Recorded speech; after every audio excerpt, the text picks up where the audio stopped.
आणि मग ते त्या गाडीत बसून निघून गेले. आणि तिथून मग ते ऋषिकेशला वगैरे पुन्हा सगळ्या तीर्थयात्रा करत करत ऋषिकेशला आले. आता तिथे मध्ये काय झालं, तिथे तुंगभद्रेच्या काठी त्यांनी येऊन स्वतः सूर्याला साक्षी ठेवलं आणि त्यांनी संन्यास घेतला. बघा, संन्यासाच्या अनेक प्रकार आहेत. एक सर्वसामान्यपणे जो घेतला जातो त्याला विविदिशा संन्यास असं म्हणतात. विविदिशा संन्यास म्हणजे ज्ञानासाठी घेतलेला संन्यास, की पूर्ण वेळ अध्यात्म करता यावं, कोणत्याही पारिवारिक विवंचना नसाव्यात, कोणत्याही सामाजिक किंवा त्या आपल्या नातेवाईकांच्या अशा काही जबाबदाऱ्या नसाव्यात, आणि पूर्ण वेळ तनमन धनाने आपल्या आध्यात्मिक साधना करता यावी म्हणून घेतलेला, ज्ञानासाठी घेतलेला विविदिशा संन्यास असतो. त्याचप्रमाणे दुसरा जो असतो त्याला विद्वत संन्यास असं म्हणतात.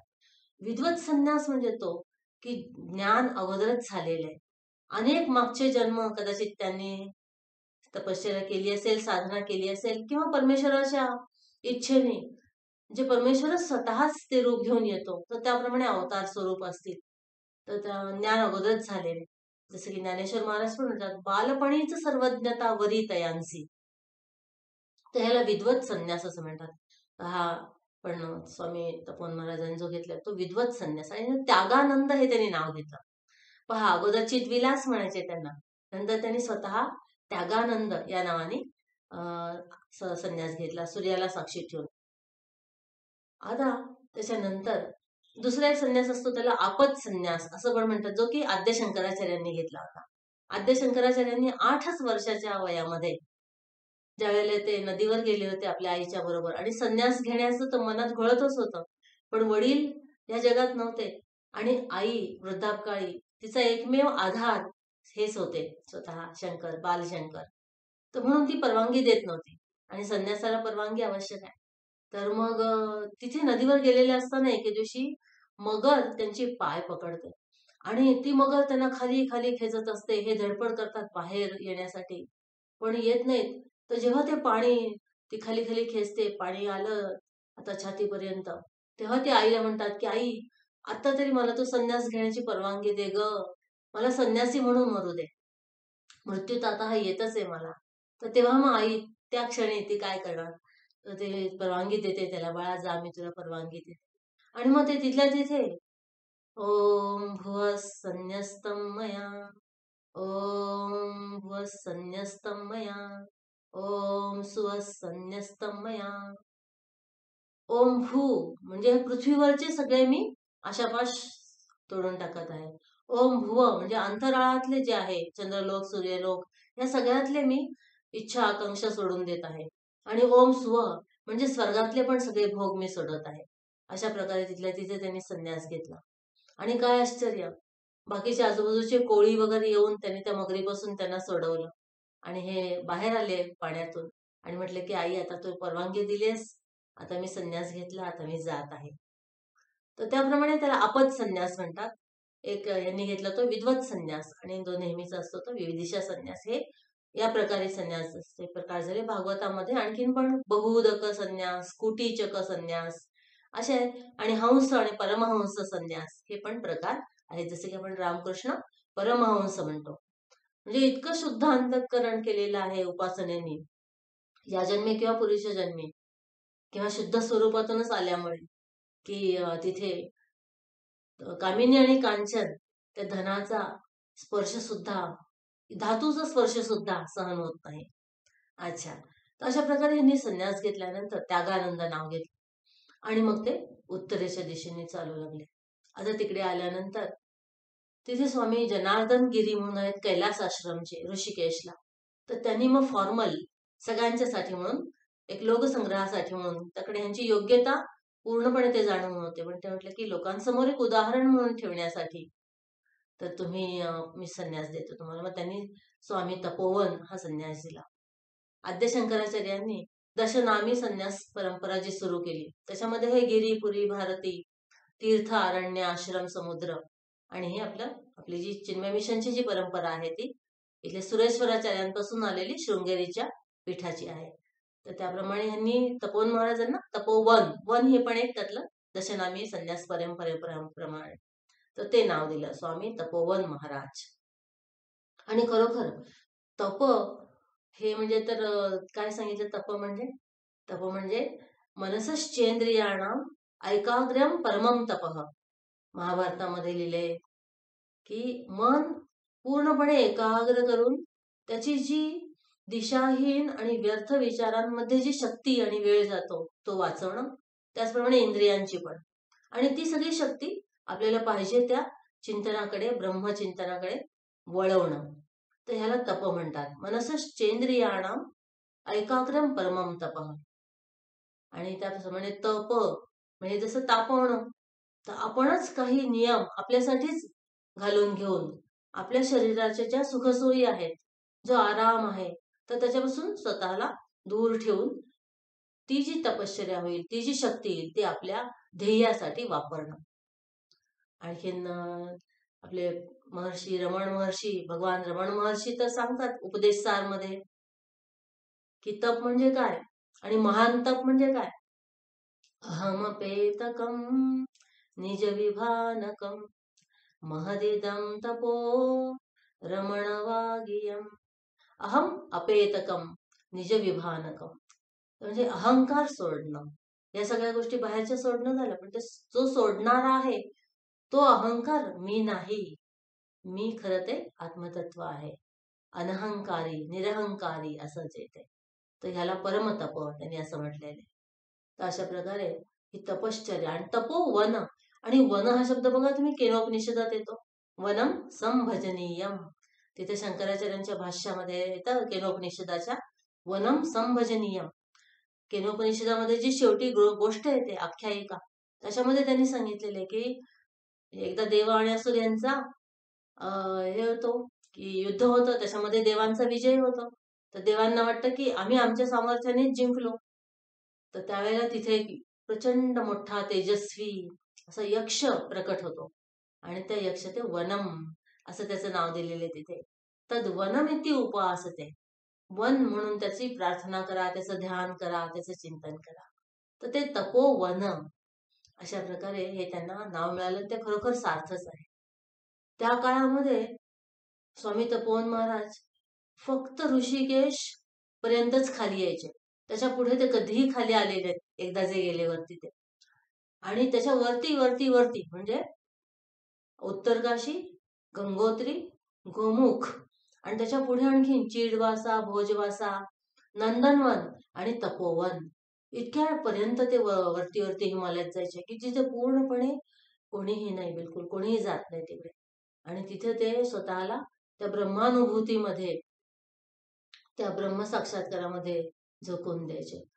आणि इतकं हे ते संपूर्ण परिसर जो आहे, ते क्षेत्र जे आहे, ते इतकं त्यांच्या परिचयाचं झालं की इव्हन आपल्या आर्मीवाले जे आहेत, की जे तिथे त्या बॉर्डरची रक्षा करीत आहेत, आपल्या सैन्यातले लोक अधिकारी, तर ते स्वामी तपोवन महाराजांच्याकडे मार्गदर्शनासाठी यायचे की इथून किती ती खिंड किती दूर आहे, इथून किती हे आहे वगैरे असं करण्यासाठी. आणि त्या भागाला त्यांनी नावही तपोवन हेच दिलं त्यांच्या ह्याच्यावर. तर फक्त उन्हाळ्यामध्ये ते खाली उत्तरकाशी पर्यंत यायचे आणि त्याच्यानंतर खाली ते आले नाही जास्त. असं करत असताना हळूहळू त्यांनी प्रस्थानत्रयी म्हणजे गीता, उपनिषद आणि ब्रह्मसूत्र यांचं शिक्षण कोणाला द्यायचं, पण प्रचंड कडक अशी शिस्त त्यांची होती की हिंदीमध्ये शिकवणार, जरी मल्याळम येत असलं दोघांनाही तरी. त्याचप्रमाणे एकदा शिकवलेलं पाठ झालं पाहिजे, कधीही विचारलं तर सांगता आलं पाहिजे. बरं, राहण्याची जी सोय आहे ती काय, काही नाही. उशाला एक दगड आणि कुठेही गोठ्यामध्ये कुठेही झोपायचं. आणि थंडी प्रचंड, त्याच्यामध्ये गंगेचं गार पाण्याने आंघोळ आणि ध्यान, जप, हे सगळं करायचं. चिंतन, मनन, धारणा, ध्यान. तर त्यामुळे त्यांच्या शिस्तीमध्ये फार कमी लोक असे होते की जे संपूर्ण त्यांनी हा कोर्स जो आहे वेदांत, उपनिषद वगैरे तो पूर्ण केला. आपले गुरुदेव परमपूज्य स्वामी चिन्मयानंदजी हे त्यांच्या शेवटच्या बॅचचे विद्यार्थी होते. आणि जसं की शेवटचं लहान जर बाळ असेल ते पित्याला परमप्रिय असतं, तर त्याप्रमाणे गुरुदेवांवर त्यांचा खास जीव होता. तर त्याप्रमाणे नंतर गुरुदेव पुन्हा जेव्हा प्रवचन करायला आले 49-51 मध्ये इकडे खाली, तरी पण मधून मधून जातच असत त्यांच्याकडे. आणि त्यांच्याकडून ते ज्ञानाचे जे बिंदू आहेत ते ग्रहण करतच असत. असं करता करता मग इथे खूप त्याचे अनेक किस्से आणखीन हे आहेत तसे सांगण्यासारखे. ते हे एक विशेष म्हणजे अविद्या किंवा माया जी आहे ते नाही ते दाखवते, की ती अतस्मिन बुद्धी अशी तिथे दाखवते ते. तर मग एके दिवशी आपल्या गुरुदेवांनी त्यांचे जे कपडे होते ते धुतले आणि वाळत टाकले आणि काढताना एका काट्यामुळे ते थोडे फाटले. तर त्यावेळेला मग त्यांनी त्याला वाटलं की तूच फाडलेस हे कपडे. म्हटलं की नाही मी नाही फाडले, फाटले ते चुकून. तर की काही नाही तू खोटारडा आहेस, तूच फाडलेस. आणि तिथून पुढे ते त्याला खोटारड्या म्हणून बोलायला लागले. तर गुरुदेवांचं प्रचंड तेजस्वी काम होतं, स्वाभिमान. म्हटलं की तेव्हा तर मी बडे विचार करत होतो की एक अशी अखिल भारतीय विद्यार्थी परिषद आहे, त्याप्रमाणे इथे वेदांत शिकणाऱ्या विद्यार्थ्यांची एक अशी युनियन करावी. ते इतकं हे गुरु हे करतात. तर पण तिथे लोकांनी सांगितलं त्यांना की अरे तू ही तुझी परीक्षा आहे म्हणून तू बिलकुल जाऊ नको. खूप भाग्यवान आहेस तू की इथे टिकलायस आणि शिकतोयस त्यांच्याकडे. मग एके दिवशी ते बोलावले त्याने, "ए खोटारड्या इकडे ये." तर तेव्हा ते स्वतः गेले आणि हसत-हसत गेले. मग म्हटलं की "अरे आज तुला राग नाही वाटत आला? मी तुला खोटारडा म्हटलं." ते म्हणे, "नाही, नाही. ही संपूर्ण मायामय जगत आहे. हे सगळं जगतच मुळात असत म्हणजे खोटं म्हणजे मिथ्या आहे. तर त्या जगातला मी पण खोटा आहे आणि तुम्ही ते पण तसेच आहेत." म्हटलं की "हां, आत्ता तुला या जगाचं जे भ्रामक रूप आहे ते समजलं." आणि हे भ्रामक रूप फक्त त्या सत्य अधिष्ठानावरच असतं.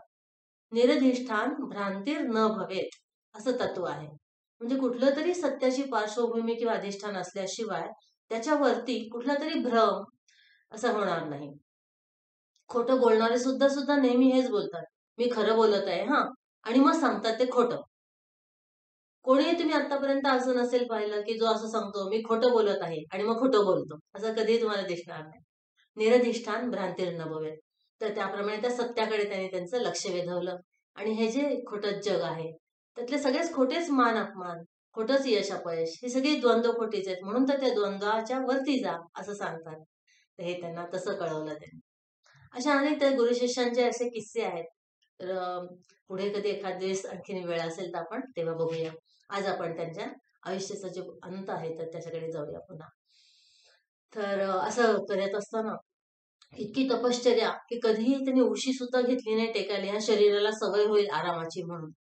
होता होता आणि प्रचंड कफ वगैरे येत असे म्हणून त्यांनी चिन्मयानंदांची जी बॅच होती गुरुदेवांची तर त्याला ते गीता शिकवू शकले नाही. उपनिषद, पंचदशी वगैरे शिकवलं. मग त्याच्यानंतर त्यांना पोटाचं डायजेशन म्हणजे पोटाचाच काहीतरी कॅन्सर वगैरे असा झाला. डायजेशन काही होईना, अन्न पचेना आणि खूप खूप वीक म्हणजे थकवा खूप येऊ लागला, अशक्तपणा खूप वाढला. प्रचंड औषधांचा भडीमार त्यांच्यावर झाला. सगळीकडून त्यांची आजारीपणा आहे असं कळल्यावर सगळीकडून औषधं आली. आणि ते इतके विनोदी पण होते. आपल्याला ते असं गंभीर आणखीन कडक असेच दिसतात फोटोमध्ये. पण खूप विनोदी आणि हसतमुख असे ते असायचे. आणि सर्वसामान्य ज्या अशिक्षित वगैरे यायचे भक्त वगैरे तर त्यांच्याशी ते तसं सुद्धा बोलायचे. तर त्यांनी काय केलं ते सगळे औषधं रांगेत असे ठेवले आणि म्हटले प्रत्येकाला 3 दिवस चान्स. नंतर मग दुसरं, मग तिसरं असं रांगेने त्यांनी सगळ्या औषधांना चान्स दिला. आणि नंतर मग सगळे हे शिष्य म्हणायला लागले, "दिल्लीत चला, दिल्लीत चला आपण औषधोपचार करू." म्हटलं की दिल्लीत माणसं मरत नाहीत का? तिथं गेलो की पुन्हा अमेरिकेत तुम्ही चला म्हणाल, तिथे माणसं मरत नाहीत का? आणि एके दिवशी मग गुरुदेव असेच त्यांना भेटायला गेले, तेव्हा त्यांना खूप रडू आलं त्यांची स्थिती बघून. त्यांचं तुम्ही चित्र बघितलं असेल पूर्णपणे हाड आणखीन ती कातडी, धमनी संतत त्याला ज्याला म्हणतात. तर बोन अँड स्किन. तर अशी ती अवस्था बघून गुरुदेवांना रडू आलं. ते रडू लागले. तर तेव्हा म्हटले की "चिन्मय, अरे वेदांत शिकणं सोपं आहे. शिकवणं आणखीन सोपं आहे. पण ते जगणं, हे ज्ञान आहे ते जगणं कठीण आहे. मी म्हणजे हे शरीर नाही. त्याचप्रमाणे गुरु म्हणजे पण हे शरीर नाही. नुसतं नामरूप नाही. तर बघ, जेव्हा आपण जन्मलो तेव्हाच हा मृत्यू आपल्या बरोबर जन्मला. आणि इतके वर्ष त्यांनी मला वाट पाहून जे काही अनुभव घ्यायचे होते ते घेऊन दिले. आणि आता तो माझ्याजवळ येऊ पाहतोय. तरी मी त्याला दूर हुलकावणी देऊन दूर डॉक्टरांच्याकडे वगैरे जाऊ असं म्हणतोस का? असं नाही बरोबर. तर त्याच्यामुळे तू काही रडू नकोस. तू जा आणि तुझं काम कर. तर अशा प्रकारे त्यांनी त्यांना धीर दिला. आणि मग हेच 16 जानेवारी 1957. तर ही जी तारीख आहे तर त्या पौष पौर्णिमाच असेल मला वाटतं त्या दिवशी. जानेवारीतली पौर्णिमा म्हणजे पौष पौर्णिमा. तर त्या दिवशी त्यांनी आपला देह जो आहे तो या पंचमहाभूतांमध्ये विलीन केला आणि संन्यासांच्या परंपरेप्रमाणे त्यांना तिथे उत्तर काशीमध्ये गंगेमध्ये जलसमाधी देण्यात आली. तर बरोबर आपला वेळही झालेला आहे. त्यांची मुख्य शिकवण आणखीन त्यांनी खूप वेदांताच्याच गोष्टी सांगितल्या. एक म्हणजे असंच ते म्हणतात की मृत्यू म्हणजे काय. तर ज्याप्रमाणे आपण जीवनातल्या इतर घटनांकडे साक्षीभावाने बघतो त्याप्रमाणेच मृत्यूकडे पण आपण बघू शकतो. म्हणतात की I am not that dying stuff, I am the witness of that event also. आणि ते नेहमी म्हणायचे की आपलं वाचन श्रवण ह्याच्याबरोबर ध्यान झालं पाहिजे, तर चिंतन मनन झालं पाहिजे. ते तेवढंच आवश्यक आहे तो अनुभव घेण्यासाठी अनंत आनंदाचा. असो, आता 7:30 झालेले आपण थांबूया इथे. ओम श्री स्वामी तपोवन महाराज की जय. ओम पूर्णमदः पूर्णमिदं पूर्णात् पूर्णमुदच्यते पूर्णस्य पूर्णमादाय पूर्णमेवावशिष्यते. ओम शांति शांति शांति. हरिः ओम श्री गुरुभ्यो नमः. हरिः ओम श्री सीतारामचंद्रार्पणमस्तु. धन्यवाद.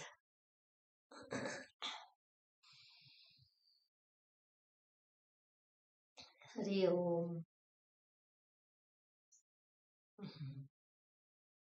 हरि ओम. हरि ओम. हरि ओम. उद्यापासून आपण गीता घेऊया.